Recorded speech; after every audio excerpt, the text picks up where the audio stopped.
I'm OhioEA President Scott Tomorrow. Time for my weekly update. Hope you are enjoying this beautiful summer weather while it lasts. Couple things. First off, I want to give my deepest thanks and appreciation to the hundreds of OhioEA members who took time this week to participate in our Summer Leadership Academy, and thank our staff and leaders who were so instrumental in making Summer Academy successful. We had two fantastic keynote speakers, a whole range of breakout sessions, a lot of learning, a lot of networking, and hopefully those of you who participated are going to take the skills that you gained this week and use them to better your locals and help support your members and students. Also, this coming week, we have about 250 OhioEA members from across Ohio who are serving as delegates to the annual NEA Representative Assembly. This will be a new experience. It's a virtual representative assembly, but we're going to be dealing with all kinds of business items, all kinds of action related to the business of our national organization, fighting for great public schools for all our students. Look forward to interacting with all of you who are serving as delegates just next week. This week we are hosting, as we speak, the OhioEA Educational Foundation virtual auction. We have well over 20 items, some really cool stuff that's up for bid. You can go to OhioEA's website to check it out.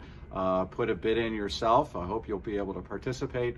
And also join us on Saturday, June 26th at 6 o'clock p.m.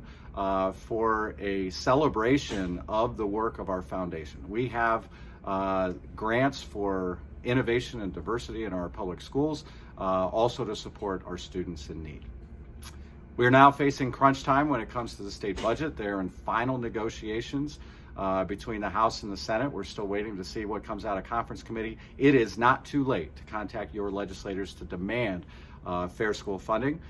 We want to see the fair school funding plan passed by the legislature.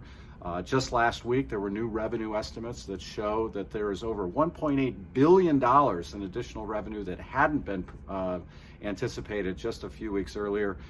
There is absolutely no excuse why the legislature can't step up and ensure that every single student in the state of Ohio, regardless of their family background, regardless of the community in which they live, has the resources for a high-quality public education.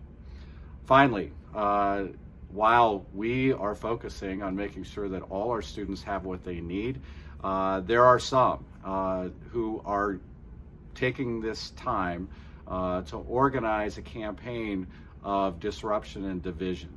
You may have heard that two bills have been introduced in our state legislature to ban the teaching of divisive concepts related to race.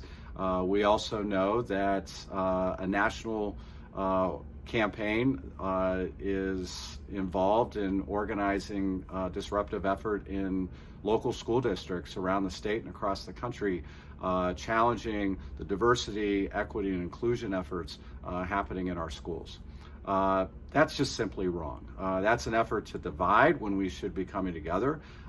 It's an effort to take attention away from the need to provide all our students, regardless of their race or background, with the support that they need to be successful. And it's also an effort to limit the professional role of teachers to teach our curriculum, to ensure that our students have truth in education. As a 30-year social studies teacher myself, I know that it is incumbent on me to teach my students to be good citizens, and that means that they have to understand the whole perspective, the good, the bad, about our history, about our culture, so that we can work together to make our great nation even better. So we will continue to fight back against those efforts, but I appreciate all that you are doing to stand up for the rights of our students in every single corner of our state, to stand up for academic freedom for our teachers, to stand up for public education. That's all I have for this week. I hope you make it a great week.